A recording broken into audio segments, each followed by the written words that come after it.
In this GAT Labs video, we'll be doing a general overview of the Emails Audit area of GAT+. When you click into the Emails Audit area, you'll be in the Emails tab. You can select different tabs at the top of the page, but we'll go over this section first.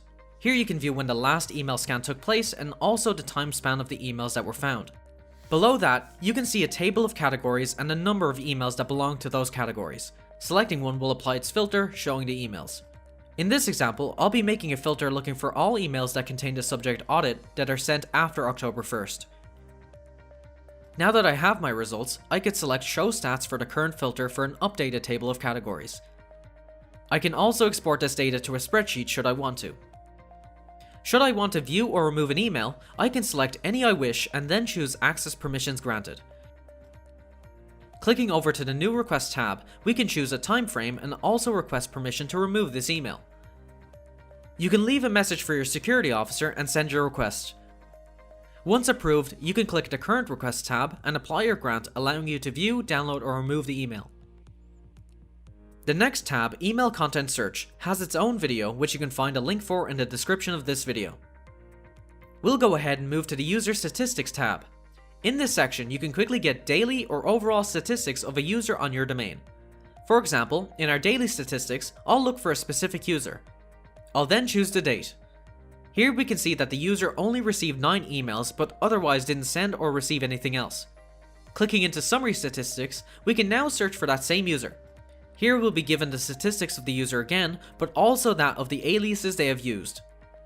Next, we'll go over Group Statistics. This area is very similar to User Statistics. It can give you a general overview of your group's email activity. In the Summary Statistics tab, you can search for a group and also their activity between 2 given times. Next, we'll go to the External From To tab. Here we can get an overview of all the external communications taking place on your domain. For example, I'll create a filter looking for an external email address that my users have had contact with. Now that I have my results, you can see how many emails are from users that have used that address.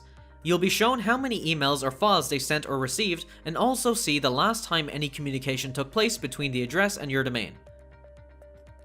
I would like to mention that if you create a filter in the Emails tab and then click into the External From To tab, the filter will carry across and build a table based on your search.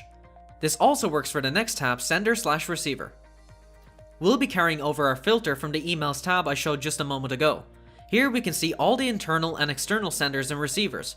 If I wished, I could also export this data to a Google spreadsheet. Moving on to Domain Connections. Here you can get a list of all the email connections you have made with other domains. In this example, I'll check between my domain as a sender and a recipient domain. Here we can see that the first email we sent was a year ago, and the last email sent to this domain was 14 days ago, as well as if it was a direct email, CC, or BCC. In the Domains Connections graph, you can get a quick view of all the email-related connections your domain has made with other external domains. The blue dot is your domain. Red dots are external domains you have connections with. Older connections are towards the left of the screen, and newer connections are towards the right.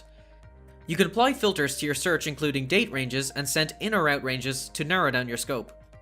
Clicking a dot will present all the connections between your domains. Finally, we have the Mail Domains tab. Here you can quickly search through any domain you have made contact with and see if they have a G Suite or Office 365 domain. If you enjoyed this GAT Labs video, please like and subscribe and ring the bell for regular updates. You can also get a free 15-day trial of GAT Plus by following the link in the description.